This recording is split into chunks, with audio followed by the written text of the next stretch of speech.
Okay, so the story today is Milly Molly Mandy has a surprise. Once upon a time, Milly Molly Mandy was helping Mother to fetch some pots of jam down from the little storeroom. Mother and Father and Grandpa and Grandma and Uncle and Auntie and Milly Molly Mandy between them ate quite a lot of jam. So Mother, who made all the jam, had to keep the pots upstairs because the kitchen cupboard wouldn't hold them all. The little storeroom was up under the thatched roof, and it had a little square window very near to the floor, and the ceiling sloped away on each side so that Father or Mother or Grandpa or Grandma or Uncle or Auntie could stand upright only in the very middle of the room. But Milly Molly Mandy could stand upright anywhere in it.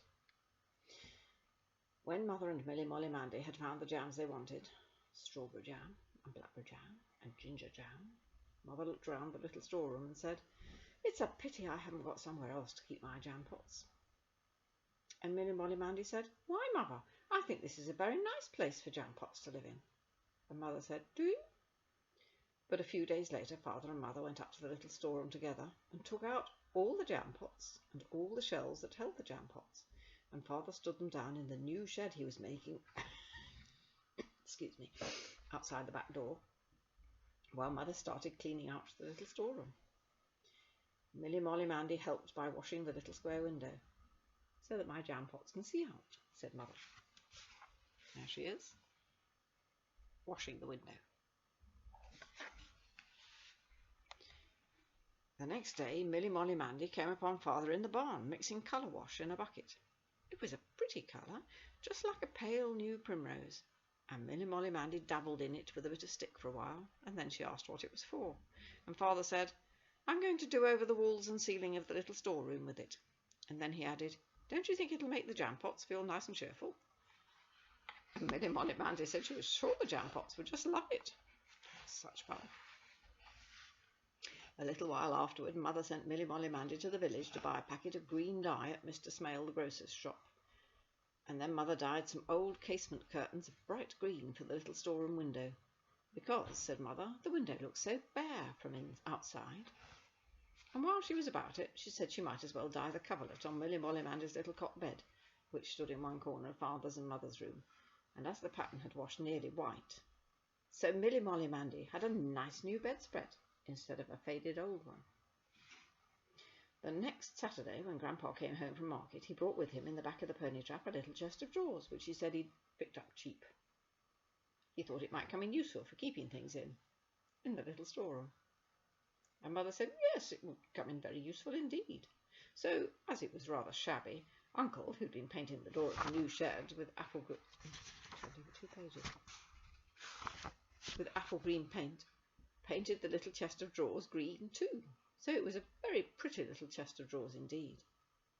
Well, said Uncle, that ought to make any jam pot taste sweet. So Milly Molly Mandy began to think the little storeroom would be almost too good just for jam pots.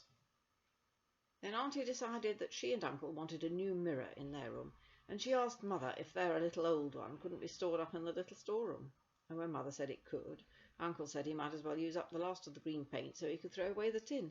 So he painted the frame of the mirror green, and it looked a very pretty little mirror indeed. Jam pots don't want to look at themselves, thought Milly Molly Mandy.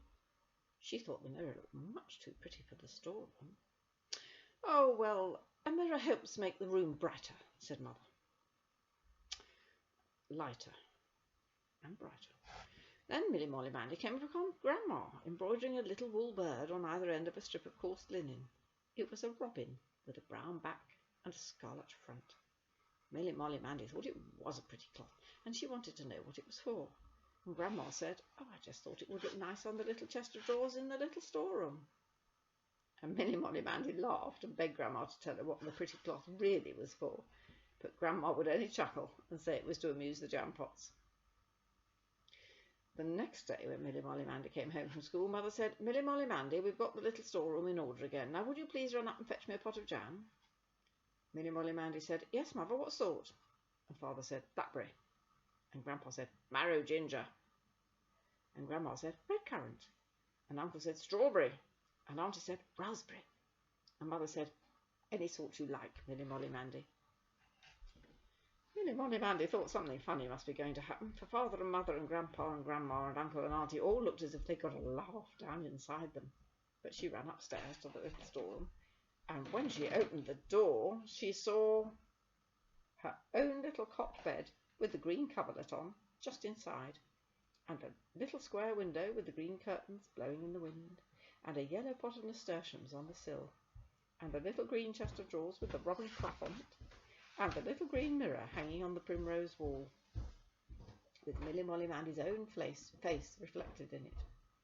And then MillyMollyMandy knew that the little storeroom was to be her very own little bedroom, and she said, "Oh," in a very hushed voice as she looked all round her room. And then suddenly she tore downstairs back into the kitchen and just hugged Father and Mother and Grandpa and Grandma and Uncle and Auntie, and they all said she was their favourite jam pot and pretended to eat her up. And MillyMollyMandy didn't know how to wait till bedtime, because she was so eager to go to sleep in the little room that was her very own. Oh, I've shut the book without putting in the bookmark.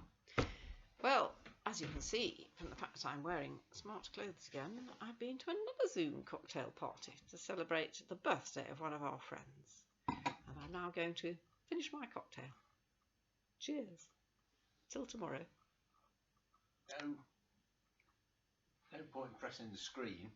Oh.